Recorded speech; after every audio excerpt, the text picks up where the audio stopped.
चलो बढ़ते आगे और बात करते हैं गांव की सरकार की। दरअसल पंचायत चुनाव 2020 जिसमें गांव की सरकार चुनने के लिए मतदान जारी है।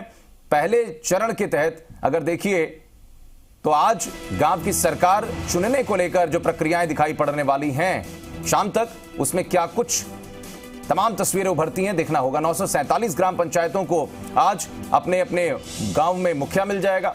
प्रदेश की 947 ग्राम पंचायतों पर मतदान जारी है। मतदान केंद्र पर पहुंचने लगे मतदाता तो मास्क के साथ ही एंट्री मिल रही है। पहले मास्क वो लगाकर पोलिंग बूथ पर पहुंचते हैं, उसके बाद वहां उन्हें सैनिटाइज करवाया जाता है, इसके बाद प्रवेश मिलता है। जयपुर की 70 ग्राम पंचायतों में भी मतदान जारी है। और मनवीर जी मीडिया संवाददाता इस वक्त जुड़ गए हैं। मनवीर, आपके पास आते हैं, क्या कुछ तस्वीरें आप देख पा रहे हैं? तैयारियां बहुत हैं इस बार, जो पोलिंग बूथ हैं वो भी बनाए गए हैं उसी हिसाब से, क्योंकि सोशल डिस्टेंस का पालन करवाना था। तो क्या कुछ देख पा रहे हैं आप?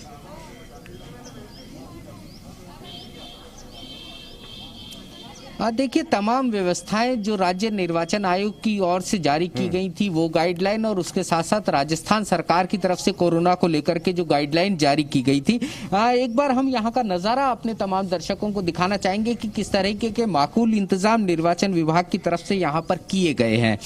बात चाहे सोशल डिस्टेंसिंग की कर लेते हैं, सैनिटाइजेशन की कर लेते हैं, और उसके साथ साथ थर्मल स्कैनिंग की कर लेते हैं। ये तीन वो बेसिक चीजें थी जो कोरोना से इस चुनाव को बचाने की कोशिश के तहत अनिवार्य रूप से लागू की गई थी, और इन तीनों ही बातों का यहाँ पर पालन होता हुआ पूरी तरीके से नजर आता है। सोशल डिस्टेंसिंग की पालना के लिए पुलिस भी सक्रिय है, और साथ साथ निर्वाचन विभाग के द्वारा जो अधिकारी यहाँ पर तैनात किए गए हैं वो भी लगातार सक्रिय हैं। लोकतंत्र का महापर्व है, और जाहिर तौर पर जिस तरीके से लोग अपने घरों से निकल करके मतदान केंद्रों तक पहुंच रहे हैं वो इस बात को जाहिर कर रहे हैं कि भारत का मतदाता, और खासतौर पर बात क्योंकि पंचायत चुनाव की कर रहे हैं, तो ग्रामीण क्षेत्र का जो मतदाता है वो लोकतंत्र को लेकर के और अपनी गांव की सरकार को चुनने को लेकर के कितना सजग है।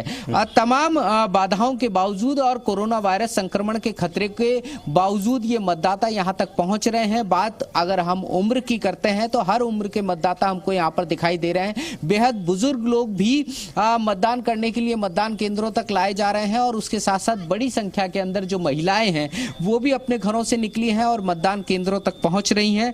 सुबह से जब से ये मतदान शुरू हुआ है उसके बाद से लगातार अजमेर जिले की अगर हम बात करते हैं, जिसके अंदर केकड़ी और सावर जो पंचायत समिति है उनकी ग्राम पंचायतों के लिए, और साथ ही साथ अजमेर ग्रामीण की 2 ग्राम पंचायतों के लिए ये मतदान जब से शुरू हुआ है पूरी तरीके से शांतिपूर्ण तरीके से ये मतदान चल रहा है। तमाम अधिकारी, चाहे पुलिस अधिकारियों की बात कर लेते हैं, प्रशासनिक अधिकारियों की बात कर लेते हैं, मतदान केंद्रों का दौरा लगातार कर रहे हैं, और ये सुनिश्चित करने की कोशिश की जा रही है कि किसी भी तरह की कोई कोताही इस मतदान के दौरान न हो, जिससे कि कोरोना वायरस संक्रमण का खतरा फैल सके, और इसी के साथ ये पूरा मतदान शांतिपूर्ण तरीके से संपन्न हो ताकि लोकतंत्र के जो सजग प्रहरी हैं वो अपने मताधिकार का प्रयोग यहां पर कर सकें। जी बिल्कुल मनवीर, बने रहिए, लगातार आपसे चर्चा करेंगे यहां पर, और हमारे सहयोगी कुछ अन्य सहयोगी भी जुड़ेंगे हमारे साथ में, जिनके साथ में वहां क्या हालात हैं, चाहे वो जोधपुर की बात हो या किसी अन्य जगह पर जहां पर चुनाव चल रहा है, वहां भी हम देखने की कोशिश करेंगे क्या हालात बन रहे हैं। लगातार आपसे चर्चा करेंगे मनवीर, बने रहिए। एक छोटा सा ब्रेक यहां पर लेंगे, ब्रेक के उस पार भी जारी रहेगी गांव की सरकार से जुड़ी हुई ये तमाम अपडेट।